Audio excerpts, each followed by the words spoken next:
Plastic gun ಹಿಡಿದು gold shop robbery ಮಾಡಿದ್ದವರು ಅಂದರ್. ಭೀಮನಗೌಡ ಬಿರಾದರ ಹತ್ಯೆಯ ಹಿಂದೆ ಚಡಚಣ ಪಿಎಸ್ಐ ಕೈವಾಡ ಎಂದು ಆರೋಪ. ವಿಷ್ಣು ಸಮಾಧಿ ಅಭಿಮಾನ್ ಸ್ಟುಡಿಯೋ ಜಾಗ ಕೊಡಲ್ಲ ಎಂದ ಬಾಲಣ್ಣ ಪುತ್ರಿ. ಎಲ್ಲ ಸ್ಟೋರಿಗಳನ್ನು ನೋಡೋಣ ಕರ್ನಾಟಕ ಟಾಪ್ 20. ಮತ್ತೊಮ್ಮೆ ಬೆಳಗಾವಿ ಬಿಮ್ಸ್ ಆಸ್ಪತ್ರೆಯಲ್ಲಿ ಮಹಾ ಎಡವಟ್ಟು ಬಟಾ ಬಯಲಾಗಿದೆ. ವೈದ್ಯೋ ನಾರಾಯಣೋ ಹರಿಹಿ ಅಂತ ವೈದ್ಯರನ್ನು ಕರೀತಾರೆ. ಆದರೆ ಬಿಮ್ಸ್ನಲ್ಲಿ ನಕಲಿ ವೈದ್ಯ ವಿದ್ಯಾರ್ಥಿನಿಯೊಬ್ಬರು ಆಸ್ಪತ್ರೆಯಲ್ಲಿ ಸಿಕ್ಕವರಿಗೆ ಚಿಕಿತ್ಸೆ ನೀಡುವುದರ ಮೂಲಕ ರೋಗಿಗಳನ್ನು ಯಮಪುರಿಗೆ ಅಟ್ಟಲು ಸನ್ನದ್ಧಲಾಗಿದ್ಲು.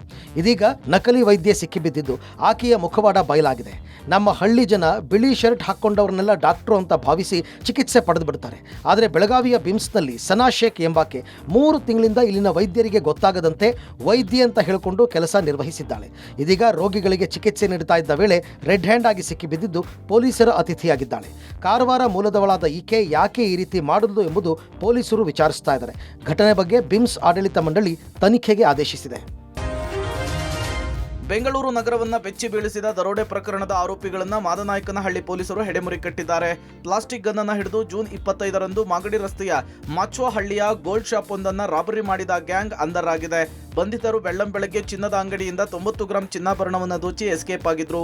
ಇದೀಗ ಆರೋಪಿಗಳಿಂದ 30 ಲಕ್ಷ ಬೆಲೆ ಬಾಳುವ 90 ಗ್ರಾಂ ಚಿನ್ನಾಭರಣ 2 ಕಾರನ್ನ ವಶಕ್ಕೆ ಪಡೆದಿದ್ದಾರೆ. ಮೊಹಮ್ಮದ್ ರಫೀಕ್, ಮೊಹಮ್ಮದ್ ಇಫ್ತೇಕರ್, ರಂಶಾದ್ ಬಂಧಿತ ಆರೋಪಿಗಳಾಗಿದ್ದಾರೆ. ಬಂಧಿತರು ದರೋಡೆ ಗ್ಯಾಂಗ್ 50ಕ್ಕೂ ಹೆಚ್ಚು ಪ್ರಕರಣಗಳಲ್ಲಿ ಭಾಗಿಯಾಗಿರೋದು ಗೊತ್ತಾಗಿದೆ. ಬೆಂಗಳೂರು ನಗರ, ಗ್ರಾಮಾಂತರ ರಾಜ್ಯದ ನಾನಾ ಜಿಲ್ಲೆ ಸೇರಿದಂತೆ ಹಲವೆಡೆ ದರೋಡೆ ಕಳ್ಳತನದ ಪ್ರಕರಣದಲ್ಲಿ ಈ ಗ್ಯಾಂಗ್ ಭಾಗಿಯಾಗಿದೆ. ವಿಜಯಪುರದ ಭೀಮಾ ತೀರದ ದೇವರ ನಿಂಬರ್ಗಿಯಲ್ಲಿ ಹಾಡ ಹಗಲೇ ನಡೆದಿದ್ದ ಬರ್ಬರ ಹತ್ಯೆಗೆ ಟ್ವಿಸ್ಟ್ ಸಿಕ್ಕಿದೆ. ಭೀಮನಗೌಡ ಬಿರಾದರ ಬರ್ಬರ ಹತ್ಯೆಯ ಹಿಂದೆ ಚಡಚಣ ಪಿಎಸ್ಐ ಆಗಿದ್ದ ಪ್ರವೀಣ್ ಕೈವಾಡ ಅಂತ ಭೀಮನಗೌಡ ತಾಯಿ ಗಂಭೀರ ಆರೋಪ ಮಾಡಿದ್ದಾರೆ.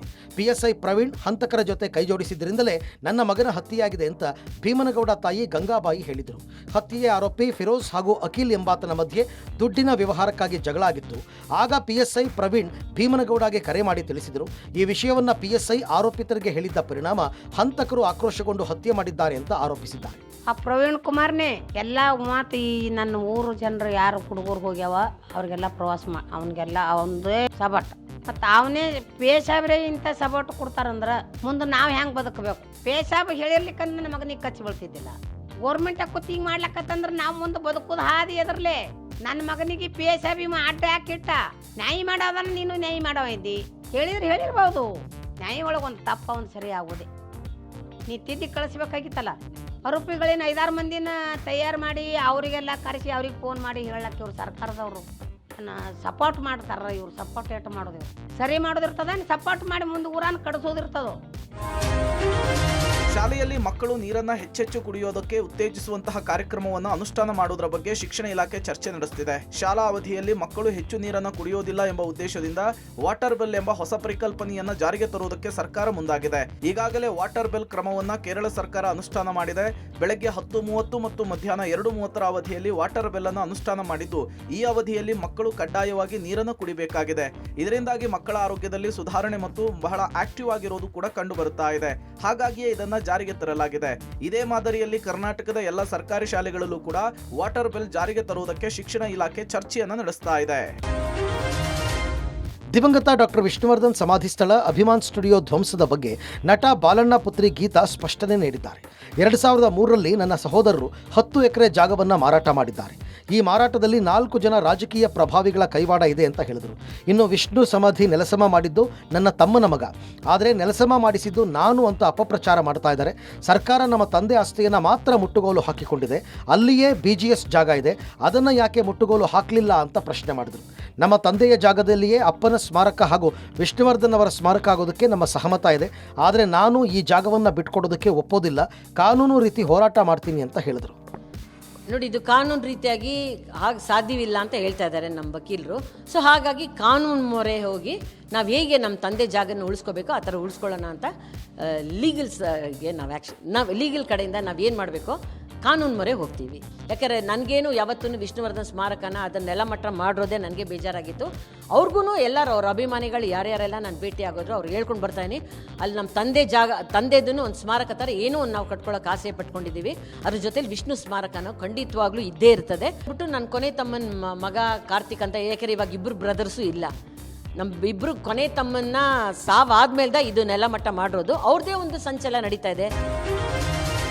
ರೇಣುಕಾಸ್ವಾಮಿ ಕೊಲೆ ಕೇಸ್ನಲ್ಲಿ ಪರಪ್ಪನ ಅಗ್ರಹಾರದ ಜೈಲು ಸೇರಿರುವ ದರ್ಶನ್ ಅವರ ಜೈಲಿನ ನರಕ ದರ್ಶನವನ್ನ ದರ್ಶನ್ ವಕೀಲರು ಸೆಷನ್ಸ್ ಕೋರ್ಟ್ನಲ್ಲಿ ಮೊನ್ನೆ ಬಿಚ್ಚಿಟ್ಟಿದ್ರು. ದರ್ಶನ್ ಅಂಡ್ ಟೀಮ್ ವಿವಿಧ ಜೈಲುಗಳಿಗೆ ಶಿಫ್ಟ್ ಮಾಡಬೇಕಾ ಬೇಡವಾ ಅಂತ ಹೇಳಿ ತೀರ್ಪನ್ನ ಇದೇ 9ನೇ ತಾರೀಕು ಕೋರ್ಟ್ ಕಾಯ್ದಿರಿಸಿದೆ. ಈ ನಡುವೆ ಪರಪ್ಪನ ಅಗ್ರಹಾರದ ಜೈಲಿನಲ್ಲಿ ದರ್ಶನ್ ಅಂಡ್ ಗ್ಯಾಂಗ್ ಅನ್ನ ಬೇರೊಂದು ರೂಮ್ಗೆ ಶಿಫ್ಟ್ ಮಾಡುವುದಕ್ಕೆ ಜೈಲಾಧಿಕಾರಿಗಳು ಸಿದ್ಧತೆ ನಡೆಸುತ್ತಿದ್ದಾರೆ. ದರ್ಶನ್ ಸದ್ಯ ಇರುವ ಬ್ಯಾರಕ್ನಿಂದ ಬೇರೊಂದು ಬ್ಯಾರಕ್ಕಿಗೆ ಶಿಫ್ಟ್ ಮಾಡುವುದಕ್ಕೆ ಜೈಲಾಧಿಕಾರಿಗಳು ರೆಡಿಯಾಗಿದ್ದು, ಹಾಗಾಗಿ ಪರಪ್ಪನ ಅಗ್ರಹಾರದ ಜೈಲು ಸಿಬ್ಬಂದಿಗಳು ದರ್ಶನ್ ಅಂಡ್ ಗ್ಯಾಂಗ್ ಶಿಫ್ಟ್ ಮಾಡಲು ಸೂಚಿಸಿರುವ ಬ್ಯಾರಕ್ ಅನ್ನು ಸ್ವಚ್ಛಗೊಳಿಸಿದ್ದಾರೆ. ಇವತ್ತು ಅಥವಾ ನಾಳೆ ಅಧಿಕೃತವಾಗಿ ಕ್ವಾರಂಟೈನ್ ಬ್ಯಾರಕ್ನಿಂದ ಬೇರೊಂದು ರೂಮ್ಗೆ ಶಿಫ್ಟ್ ಮಾಡುವುದಾಗುವ ಚಾನ್ಸಸ್ ಇದೆ. ಅತ್ಯಂತ ಕಡಿಮೆ ಅವಧಿಯಲ್ಲಿ ಭಾರೀ ಪ್ರಮಾಣದ ಹಣ ಸಂಪಾದನೆ ಮಾಡಿ ಸಿಕ್ಕಿಬಿದ್ದಿರುವ ಚಿತ್ರದುರ್ಗದ ಶಾಸಕ ವೀರೇಂದ್ರ ಪಪ್ಪಿಗೆ ಇಡಿ ಅಧಿಕಾರಿಗಳು ಫುಲ್ ಗ್ರಿಲ್ ನಡೆಸುತ್ತಿದ್ದಾರೆ. ಈಗಾಗಲೇ ವೀರೇಂದ್ರ ಪಪ್ಪಿ ಮನೆಯ ಮೇಲೆ ಎರಡೆರಡು ಬಾರಿ ದಾಳಿ ನಡೆಸಿದಂತಹ ಇಡಿ ಅಧಿಕಾರಿಗಳು ಸಾವಿರಾರು ಕೋಟಿ ಅವ್ಯವಹಾರಕ್ಕೆ ದಾಖಲೆಯನ್ನು ಹಿಡಿದು ವಿಚಾರಣೆ ನಡೆಸುತ್ತಿದ್ದಾರೆ. 2,000 ಕೋಟಿ ರೂಪಾಯಿ ಹಣ ಕೇವಲ ಆನ್ಲೈನ್ ಬೆಟ್ಟಿಂಗ್ನಿಂದಲೇ ಸಂಪಾದನೆ ಮಾಡಿದ್ದಾರೆ ಎಂಬ ಸುದ್ದಿ ಬಯಲಾಗಿದೆ. ಇನ್ನು ಇಡಿ ತನಿಖೆಯಲ್ಲಿ ಬರೋಬ್ಬರಿ ಸುಮಾರು 7,450 ಕೋಟಿ ರೂಪಾಯಿ ಅವ್ಯವಹಾರವಾಗಿದೆ ಅಂತ ಹೇಳಲಾಗ್ತಿದೆ. ಒಂದೇ ಒಂದು ಗೇಮಿಂಗ್ ಆ್ಯಪ್ನಿಂದಲೇ ವೀರೇಂದ್ರ ಪಪ್ಪಿಗೆ 7,450 ಕೋಟಿ ರೂಪಾಯಿ ಹಣ ಸಂದಾಯವಾಗಿದೆ. ಇದರಲ್ಲಿ ಸುಮಾರು 1,720 ಕೋಟಿ ಹಣವನ್ನು ಬೇರೆ ಬೇರೆ ಕಡೆಯಲ್ಲಿ ಹೂಡಿಕೆ ಮಾಡಿದ್ದಾರೆ. ಉಳಿದ 6,000 ಕೋಟಿಯನ್ನು ವಿವಿಧೆಡೆಗೆ ವರ್ಗಾವಣೆ ಮಾಡಿದ್ದಾರೆ ಎಂಥೇಳಿ ಇಡಿ ಅಧಿಕಾರಿಗಳ ಇನ್ವೆಸ್ಟಿಗೇಷನ್ನಲ್ಲಿ ಬೆಳಕಿಗೆ ಬಂದಿದೆ. ಇದರ ನಡುವೆ ಸರಿಯಾಗಿ ವೀರೇಂದ್ರ ಪಪ್ಪಿ ತನಿಖೆಗೆ ಸಹಕರಿಸುತ್ತಿಲ್ಲ ಅಂತೇಳಿ ಇಡಿ ಅಧಿಕಾರಿಗಳ ಮೂಲದಿಂದ ತಿಳಿದು ಬಂದಿದೆ. ಇನ್ನು ರಾಜರಾಜೇಶ್ವರಿ ನಗರದ ಕಾಂಗ್ರೆಸ್ ಅಭ್ಯರ್ಥಿ ಕುಸುಮಾ ಸಹೋದರನ ಹೆಸರಿನಲ್ಲಿಯೂ ಕೂಡ ಸಾವಿರಾರು ಕೋಟಿ ವ್ಯವಹಾರ ನಡೆದಿದೆ ಅನ್ನೋದು ಗೊತ್ತಾಗ್ತಾ ಇದೆ. ಉತ್ತರ ಕರ್ನಾಟಕದ ಶಕ್ತಿ ಕೇಂದ್ರ ಇದೀಗ ಅನಾಥವಾಗಿ ಹೋಯ್ತಾ ಎಂಬ ಪ್ರಶ್ನೆ ಕಾಡತೊಡಗಿದೆ. ಬೆಳಗಾವಿಯ ಸುವರ್ಣಸೌಧದ ವಿದ್ಯುತ್ ಬಿಲ್ಲನ್ನು 6 ತಿಂಗಳಿಂದ ಹೆಸ್ಕಾಂಗೆ ಕಟ್ಟದ ಹಿನ್ನೆಲೆಯಲ್ಲಿ ಲೋಕೋಪಯೋಗಿ ಇಲಾಖೆಗೆ ಹೆಸ್ಕಾಂ ನೋಟಿಸ್ ನೀಡಿದೆ. ಕೂಡಲೇ ಬಾಕಿ ಇರುವ 1.20 ಲಕ್ಷ ಬಾಕಿ ಹಣವನ್ನು ಕಟ್ಟುವಂತೆ ಸೂಚಿಸಿದೆ. ಇನ್ನು ಈ ತಿಂಗಳ ಬಾಕಿ ಕರೆಂಟ್ ಬಿಲ್ ಪಾವತಿಸದೇ ಇದ್ದರೆ ಸುವರ್ಣಸೌಧದ ವಿದ್ಯುತ್ ಕಟ್ ಮಾಡುವುದಾಗಿಯೂ ಎಚ್ಚರಿಕೆ ನೀಡಿದೆ. ಇದರಿಂದಾಗಿ ಉತ್ತರದ ಶಕ್ತಿ ಕೇಂದ್ರ ಸರ್ಕಾರದ ಪಾಲಿಗೆ ಅನಾಥವಾಯಿತಾ ಎಂಬ ಪ್ರಶ್ನೆ ಕಾಡತೊಡಗಿದೆ. ಅಂತರ್ಜಾತಿ ಯುವಕ ಯುವತಿ ಪ್ರೀತಿಸಿ ಆದ ಮದುವೆಗೆ ಹೆಣ್ಣಿನ ಮನೆಯವರಿಂದಲೇ ವಿರೋಧ ಹಿನ್ನೆಲೆಯಲ್ಲಿ ಹೆಣ್ಣಿನ ಮನೆಯವರಿಂದ ನಮಗೆ ಜೀವಕ್ಕೆ ಅಪಾಯ ಇದೆ ಅಂತ ಪೊಲೀಸರ ಮೊರೆ ಹೋದ ನವದಂಪತಿಗಳು. ತುಮಕೂರು ಜಿಲ್ಲೆ ಚಿಕ್ಕನಾಯಕನಹಳ್ಳಿಯ ಕಂದಿಕೆರೆ ಗ್ರಾಮದ ಸುಷ್ಮಿತಾ ಮತ್ತು ಯತೀಶ್ ಪ್ರೀತಿಸಿ ಸೆಪ್ಟೆಂಬರ್ 1ರಂದು ಶಿವಗಂಗೆಯ ಗಂಗಾಧರೇಶ್ವರ ದೇವಾಲಯದಲ್ಲಿ ಮದುವೆಯಾಗಿದ್ದರು. ಇದೀಗ ದಲಿತ ಯುವಕನನ್ನ ಮದುವೆಯಾದ ಸುಷ್ಮಿತಾ ಕುಟುಂಬದವರಿಂದ ಯುವಕ ಯತೀಶ್ ಮತ್ತು ಕುಟುಂಬಕ್ಕೆ ಕೊಲೆ ಮಾಡುವುದಾಗಿ ಬೆದರಿಸ್ತಾ ಇದ್ದಾರೆ. ಹಾಗಾಗಿ ನಮಗೆ ರಕ್ಷಣೆ ನೀಡುವಂತೆ ಕೋರಿ ನವದಂಪತಿ ಪೊಲೀಸರ ಮೊರೆ ಹೋಗಿದ್ದಾರೆ.